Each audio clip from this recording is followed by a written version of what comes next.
새날이 밝아왔습니다. 하나님께서 새로운 생명, 새로운 기회를 우리에게 주셨습니다. 이 아침 우리 하나님 앞에 머리 숙여 기도하고 찬송함으로 나아가십시다. 다 함께 조용히 주님 앞에서 묵도 드리시겠습니다.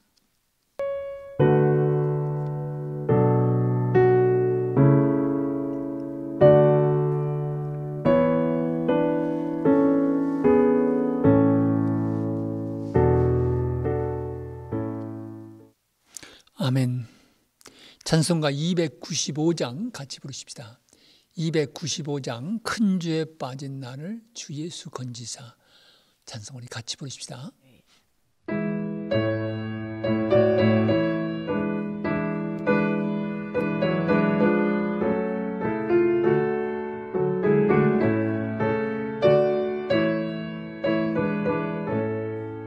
큰 죄에 빠진 나를 주 예수 건지사 그 넓은 품에 다시 품으신 은혜는 저 바다보다 깊고 저 하늘보다 높다.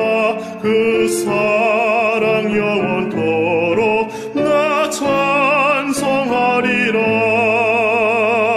날로 더욱 귀하다. 날로 더욱 귀하다. 한이 없이 넓은 우리 주의 사랑. 날로 더욱 귀하다. 옛날에 유대 땅에 주 예수 다닐 때 그 받으려고 큰 물이 모였네. 눈먼 자 병든 자를 다 고쳐주셨으니 나 같은 죄인까지 은혜 받도다. 날로 더욱 귀하다. 날로 더욱 귀하다. 한이 없이 넓은 우리 주의 사랑. 날로 더욱 귀하다. 주 크신 사랑으로만 백성 위하여 그 십자가의 고난 다 받으셨으니 그 속죄 받은 성도 큰 소리 함께 높여 온 천지 울리도록 주 찬송하리라. 날로 더욱 귀하다. 날로 더욱 귀하다. 한이 없이 넓은 우리 주의 사랑. 날로 더욱 귀하다. 오늘 우리에게 주시는 말씀은 신명기 21장 15절부터 23절에 있는 말씀입니다. 신명기 21장 15절부터 23절 우리 같이 봉독하십시다. 어떤 사람이 두 아내를 두었는데 하나는 사랑을 받고 하나는 미움을 받다가 그 사랑을 받는 자와 미움을 받는 자가 둘 다 아들을 낳았다 하자. 그 미움을 받는 자의 아들이 장자이면 자기의 소유를 그의 아들들에게 기업으로 나누는 날에 그 사랑을 받는 자의 아들을 장자로 삼아 참 장자 곧 미움을 받는 자의 아들보다 앞세우지 말고 반드시 그 미움을 받는 자의 아들을 장자로 인정하여 자기의 소유에서 그에게 두 몫을 줄 것이니 그는 자기의 기력의 시작이라. 장자의 권리가 그에게 있음이니라. 사람에게 완악하고 패역한 아들이 있어 그의 아버지의 말이나 그 어머니의 말을 순종하지 아니하고 부모가 징계하여도 순종하지 아니하거든 그의 부모가 그를 끌고 성문에 이르러 그 성읍 장로들에게 나아가서 그 성읍 장로들에게 말하기를 우리의 이 자식은 완악하고 패역하여 우리 말을 듣지 아니하고 방탕하며 술에 잠긴 자라 하면 그 성읍의 모든 사람들이 그를 돌로 쳐 죽일지니 이같이 내가 너희 중에서 악을 제하라. 그리하면 온 이스라엘이 듣고 두려워하리라. 사람이 만일 죽을 죄를 범함으로 내가 그를 죽여 나무 위에 달거든 그 시체를 나무 위에 밤새도록 두지 말고 그날에 장사하여 내 하나님 여호와께서 내게 기업으로 주시는 땅을 더럽히지 말라. 나무에 달린 자는 하나님께 저주를 받았음이니라. 이 아침 우리에게 주시는 하나님의 말씀입니다. 오늘 말씀 속에서는 이제 가정에서 일어나는 일에 대해서 우리에게 주시는 귀한 메시지가 있습니다. 어떤 사람이 두 아내를 두어서 한 사람은 사랑하고 한 사람은 사랑하지 않는 미워하는 아내인데 이 두 여인에게서 똑같이 아들이 태어났다. 그런데 먼저 태어나는 것은 바로 미워하던 아내에게서 태어난 아들이라. 이렇게 될 경우에 내가 만일 이제 재산을 나누어 주게 될 때 이 장자의 권리를 아내를 사랑한다고 해서 늦게 태어난 그 아들을 장자로 세우지 말아라. 사실은 정확히 해야 된다. 미워하더라도 먼저 태어난 그 아들을 그 아들이 장자이면 그 장자권을 인정하고 존중하여 다른 형제보다 상속을 2배 더 주라, 재산을 더 주라, 그런 얘기입니다. 여러분, 이 가정을 흔드는 가장 암초와 같은 것 가운데 하나가 바로 편애입니다. 페이보리티즘입니다. 사랑은 공평해야 되는데, 특별히 부모의 사랑은 공평해야 되는데, 바로 인간이다가 보면 더 좋아하는 자녀가 있고 조금 덜 사랑하는 자녀가 있을 수 있습니다. 미워하는 자녀도 있을 수 있습니다. 마찬가지로 여인이 둘이 있다고 하면 둘 다 공평하게 사랑하면 좋겠지요. 그렇지만 더 사랑하는 여인이 있고 더 사랑하지 않는 미워하는 여인이 있다고 오늘 성경은 말하고 있습니다.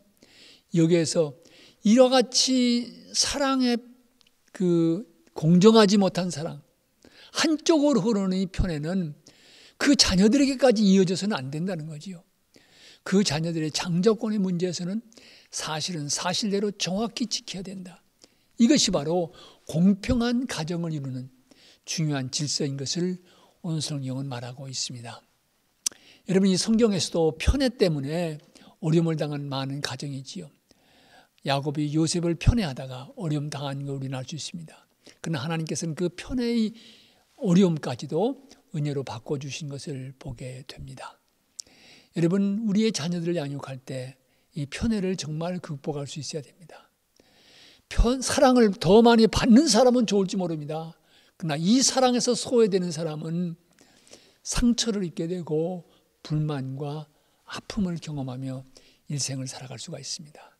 그러기에 사랑의 공정성, 절대 편애에 빠지지 않고 부모의 사랑이 자녀에게 얼마나 귀중한 영향을 주는가를 기억할 필요가 있습니다.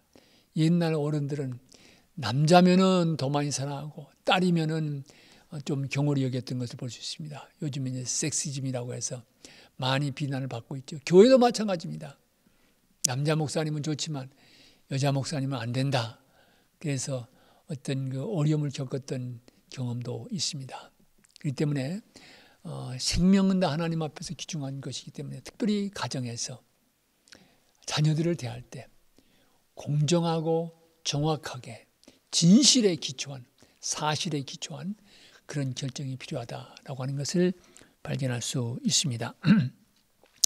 그리고 보면은 이 아들 가운데서 이 패역한 역이 있어가지고 말해도 듣지 않고 또 경계했는데도 듣지 않고 계속해서 술에 빠지고 패역한 죄를 계속한다면 이 부모는 그 아들을 성읍 장로들에게 가서 이야기하라. 그러면 성읍 사람들이 그 아들을 돌로 쳐 죽여서 이런 일이 그 성읍에 다시 있어서는 안 된다라고 하는 교훈을 삼으라는 말씀이지요. 여러분, 이 말씀 어떻게 생각하십니까? 이 말씀을 과연 오늘 지킬 수가 있겠습니까? 패역한 자식이라고 돌로 쳐 죽였다가는 큰 문제가 되지요. 여러분, 이런 문제들을 어떻게 보십니까? 이 말씀의 배경은 결국 그런 패역한 아들이 가정의 질서를 깨뜨리고 부모에게 고통을 안겨주는 그런 아들이 있는 그런 가정 질서가 있어서는 안 되겠다. 그런 아들로 말미암아 그 거룩한 땅이 더럽혀져서는 안 되겠다. 그런 의미지요.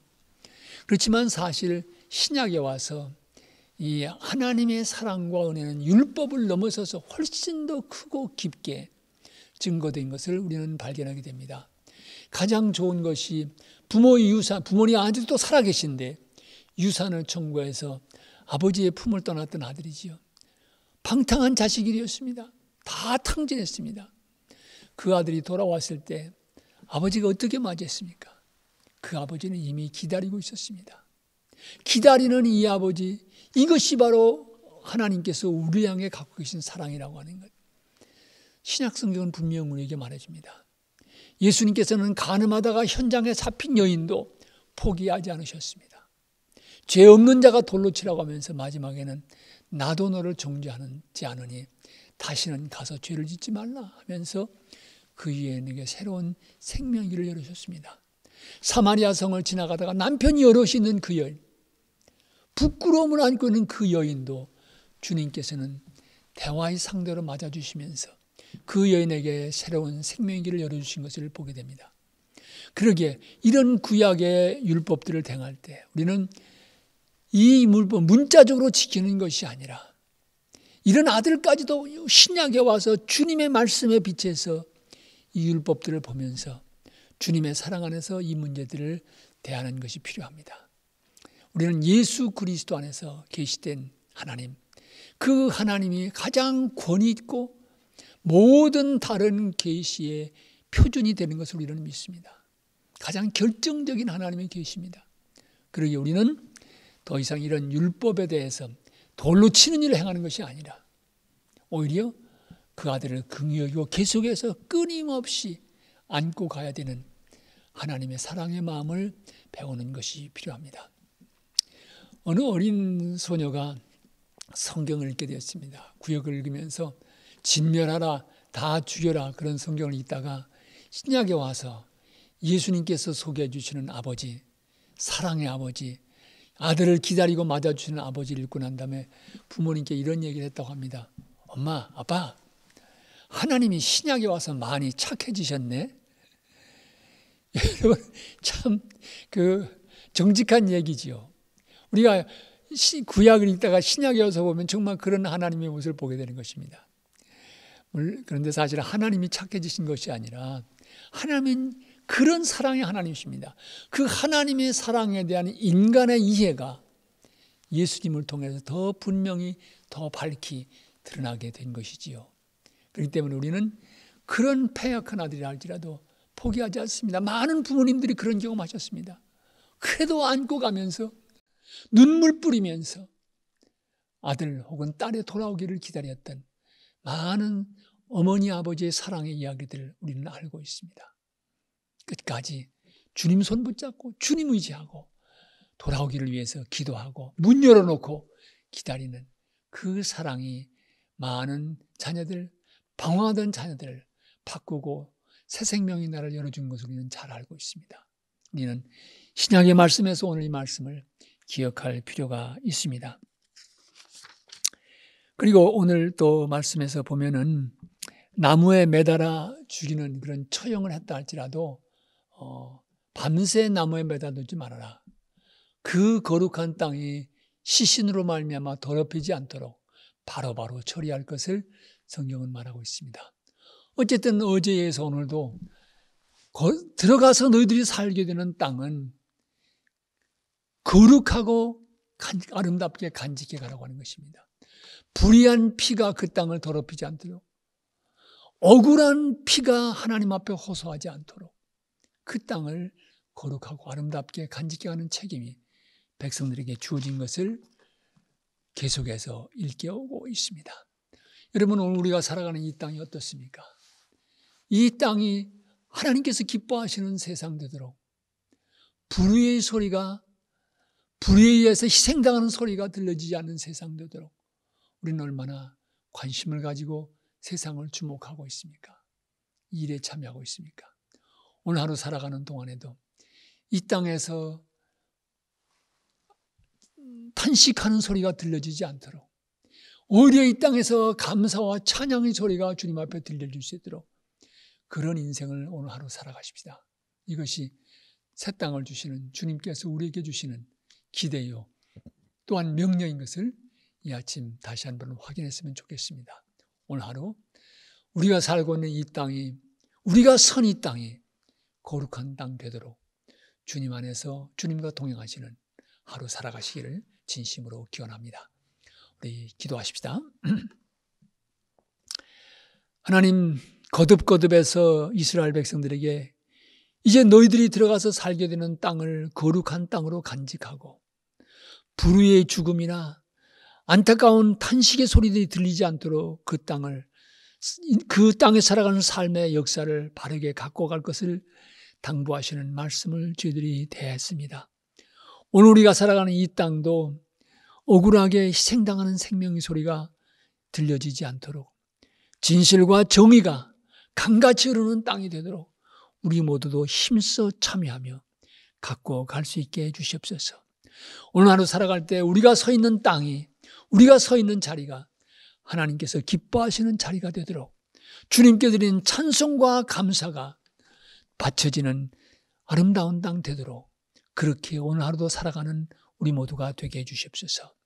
갈보리교회 모든 성도들 가정 또 이 영상을 시청하는 하나님의 아들과 딸 된 모든 자녀들 위해 오늘 하루도 은혜의 손길을 펴주시옵소서. 오늘 하루도 에녹과 같이 주님과 동행하는 복된 인생을 살아갈 수 있도록 인도해 주시옵소서. 특별히 어렵고 힘든 현실을 헤쳐나갈 때 주님이 용기 주시고 격려해 주시옵소서. 오늘도 우리의 귀한 목자 되시는 주님 예수 그리스도를 받들어 기도합니다. 아멘. 하늘에 계신 우리 아버지여, 이름이 거룩히 여김을 받으시오며 나라 임하옵시며 뜻이 하늘에서 이루어진 것 같이 땅에서도 이루어지이다. 오늘날 우리에게 일용할 양식을 주옵시고 우리가 우리에게 죄진 자를 사하여 준 것 같이 우리 죄를 사하여 주옵시고 우리를 시험에 들게 하지 마옵시고 다만 악에서 구하옵소서. 대개 나라와 권세와 영광이 아버지께 영원히 있사옵나이다. 아멘.